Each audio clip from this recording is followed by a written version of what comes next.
네, 요즘 아이 키우는 분들은 다들 아실만한 기업, 육아산업의 판도를 바꾼 꿈비. 네, 꿈비 대표 박영건 대표님 모셨습니다. 안녕하세요. 네, 반갑습니다. 안녕하십니까. 일상의 감동, 육아를 함께하는 기업의 주식회사 꿈비의 대표를 맡고 있는 박영건입니다. 네, 지금부터 꿈비에 대해서 그리고 이제 유아용품 업계 최초로 코스닥 상장했는데 네네. 현재 수요 예측으로 네. 대박 흥행이 났어요. 네, 따끈따끈한 겁니다. 좀 전에 저희가 발표를 했고요. 1547대 1입니다. 네, 엄청난 수치죠. 와, 정말 대박이죠. 제가 좀 빨리 네. 키움 증권을 빨리 하나 파야 될 것 같다는 그러게 생각이 말입니다. 드는데 네, 그래서 많은 분들이 관심 있어 하실 것 같아서 이에 대해서도 좀 더 이야기를 나눠보도록 하겠습니다. 먼저 간단하게 이제 꿈비에 대해서 소개를 해주시죠. 저희 꿈비는 유아 침대, 또 유아 매트 등 유아 가구를 전문적으로 하는 유아 가구 1위 브랜드고요. 뭐 한 2, 3년 전부터 유아 화장품, 네. 또는 이제 반려동물 용품, 유통과 또는 카테고리 확장을 통해서 다양한 사업을 영위하고 있습니다. 네, 그러니까 유아용품을 대표적으로 하고 있고 좀 더 확장해서 네. 뭐 커피던가 네네. 또 반려동물에 대한 용품까지 다 하시는 건데요. 네, 그래서 저희가 저희 업의 정의를 좀 이렇게 생각을 네. 해봤어요. 저희는 아이 키우는 부모님들이 필요한 어떤 서비스와 제품을 만드는 회사다. 그래서 제일 중요한 건 아이를 키우는데 필요한 용품일 거고요. 네. 그리고 그 다음에 필요한 게 아이를 키울 때 용품만 필요한 게 아니잖아요. 네. 생활용품도 필요할 거고 또 마시고 먹고 하는 것도 필요하겠죠. 네. 그래서 그런 식으로 카테고리를 좀 확장을 하고 있습니다. 저 궁금한 게 이제 꿈비라는 이제 회사 명이 너무 예쁜 것 같아요. 그렇죠. 이게 꿈꾸는 베이비의 줄임말이에요. 예. 근데 이제 어감으로 꿈비를 딱 듣고 나시면 여러 가지 해석을 하시더라고요. 중의적으로 어떤 분은 꿈꾸는 자 비상하리라 뭐 이렇게 해석하시는 분도 있고 네. 하늘에서 내리는 그 비가 꿈처럼 포근하고 기분 좋은 비 뭐 이렇게 해석하시는 분도 있는데요. 네. 이름을 좀 짓게 된 계기가 저희 와이프가 이제 산후 우울증 때문에 좀 힘들어했던 적이 있어요. 네. 와이프가 이제 꿈비를 창업하기 이전에 인테리어 소품 사업을 할 때인데 인테리어 소품 사업도 잘하고 싶고 또 아이도 잘 키우고 싶은데 이 두 가지를 양립하기 쉽지 않잖아요. 그때 정말 우울증에 정말 힘들었을 때 그때 이제 아이한테 인디언 텐트를 직접 만들어 선물하는 걸 보고 열정이 막 가득하더라고요. 그래서 네. 그걸 보면서 이 친구가 아이를 위해서 뭔가를 만드는 것을 통해서 어떻게 보면 에너지도 찾고 꿈을 찾는구나 라는 걸 봤고요.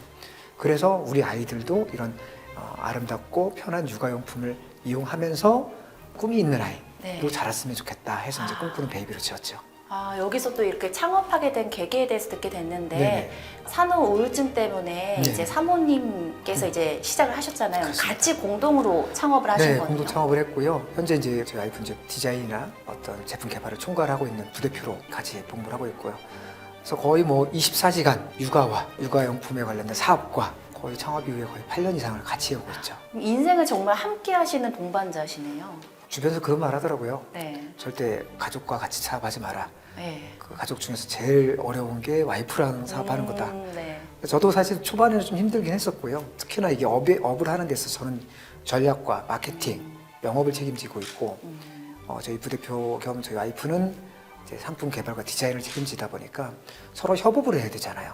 협업을 하는 부분에서 이견이 분명히 있거든요. 이제 그런 부분에 있어서 조금 힘든 게 있었는데 지금은 네. 제2의 신혼처럼 그렇게 너무나 서로를 위하면서 그렇게 하고 있습니다. 그러다 보니 사업이 또 잘 되더라고요. 네. 네. 뭐 중간중간 뭐 이견이 있긴 했겠지만 그래도 서로 이제 같이 시너지 효과를 네, 내서 네, 네. 지금의 또 꿈비가 있는 게 아닌가. 그렇죠. 네. 뭐 어떻게 보면 CEO가 2명 있다고 봐야 되는 네. 거죠. 그러면 요즘 코로나 팬데믹인데도 불구하고 계속해서 고속 성장을 하고 있잖아요. 네네. 그만큼의 강점이 있을 것 같아요. 사실 성장 속도도 중요하지만 성장 속도 중요하면 성장 방향이 되게 중요하다는 생각을 해요.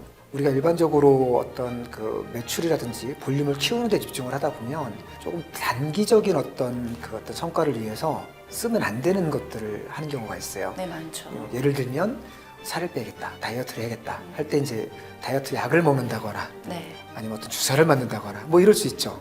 근데 제일 좋은 거는 요요 현상이 없이 가야 되는 거잖아요. 네. 그러니까 운동이 최고잖아요. 근데 운동 힘들죠. 그렇죠. 살을 빼는 데 있어서 마찬가지인 것 같아요. 비즈니스를 하는 데 있어서도 회사의 어떤 외형을 성장시키는 부분에 있어서 이 편법 여러 가지 방법들이 있어요. 이커머스에 있어서 쓸 수 있는 여러 가지 카드가 있는데요. 네. 저는 그 카드를 하나도 안 썼어요. 이 카드를 쓰면서 성장을 하면 조직의 전체 DNA가 그 방향으로 완벽하게 최적화돼서 네. 제품의 본질, 고객한테 어떤 서비스와 제품을 제공해야 되는지에 대해서 연구에 힘을 안 쓰고요. 네. 편법만 쓰게 되죠. 맞죠. 그러면 단기적으로 매출 빨리 성장하지만 금방 무너진다고 저는 생각을 해요. 그렇게 만든 제품이 과연 고객들한테 어떤 혜택을 줄 수 있을까?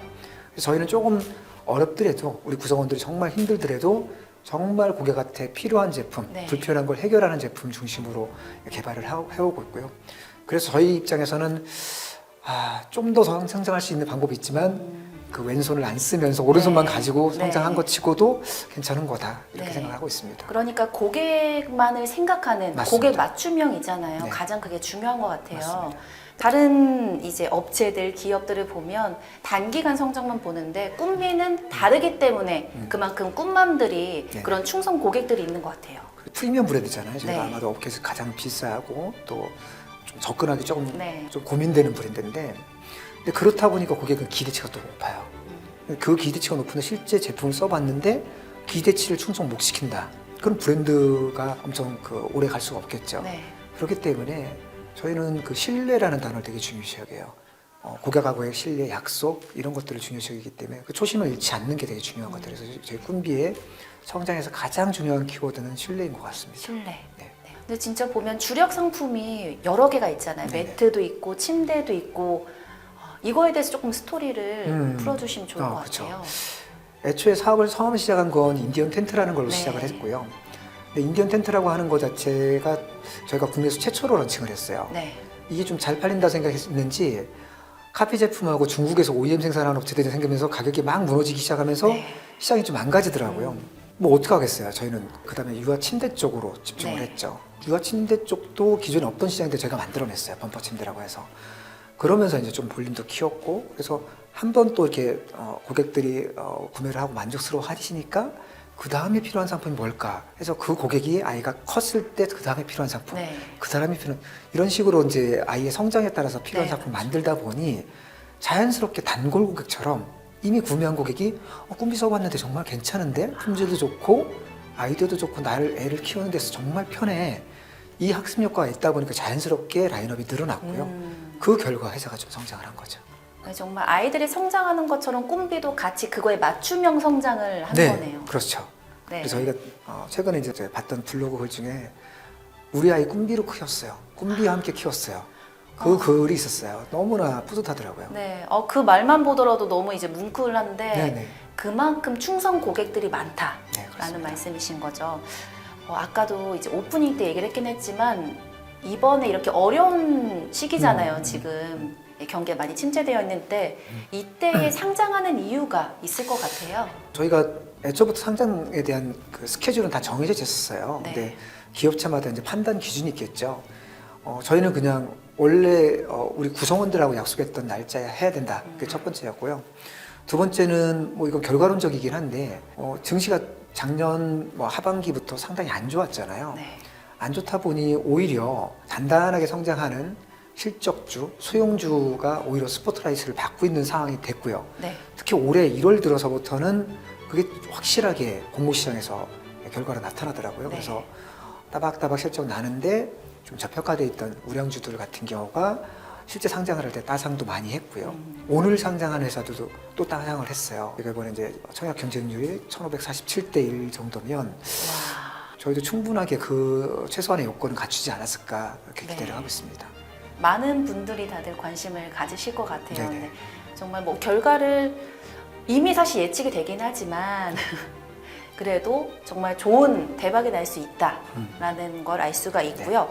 꿈비가 앞으로의 비전, 어떤 비전이 있을까요? 사실 이제 사업을 시작을 하면서 초기에는 뭐 엄청나게 큰 비전을 갖고 시작할 수는 없잖아요. 제 아이가 쓸 수 있는 제품이다라고 생각하고 작게 시작을 했었는데 어느 순간 많은 고객들이 저희 제품을 사랑해 주시고 또 오히려 역으로 제안도 많이 하세요. 이런 제품 만들어주세요. 실제 그런 제안이 많이 들어오거든요, 고객들한테. 그러다 보니 이건 꿈비가 만들 수 있을 것 같아요. 이런 제안도 있으셨어요. 네. 그러면서 어느 순간 이제 상장을 준비하면서 상장 후에 우리는 무슨 비전을 갖고 일을 할까 이런 고민을 했었는데 결국은 육아용품이라는 거는 아이를 키우는데 도움이 되는 거잖아요. 즉 엄마 아빠가 정말 예전에는 온몸으로 육아를 했잖아요. 네. 그러니까 아이들 뭐 이렇게 아기띠가 없을 때는 안고 있어야 되잖아요. 놀이동산 가면 얼마나 힘들어요. 이런 기적이 없을 때는 1000기적이 써야 되잖아요. 얼마나 힘들어요. 근데 점점 스마트한 육아용품이 나옴으로 인해서 네.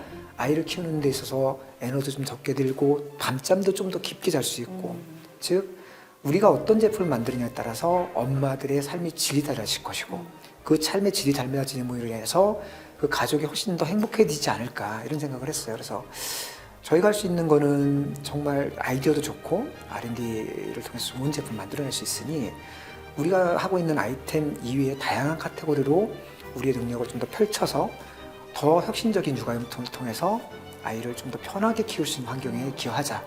그렇게 될 수만 있다고 하면 우리나라의 종합육아용품으로 카테고리를 넘나들면서 네. 모든 고객이 아이 태어났어? 임신했어? 그러면 꿈비 시리즈로 다 사면 끝나잖아. 네, 맞아요. 라는 얘기까지 듣는 게 저희의 목표예요. 네, 지금까지 이렇게 꿈비에 대해서 이야기 나눴는데요. 대표님이 생각하실 때 나에게 꿈비란 한 단어로 어떻게 표현할 수 있을까요?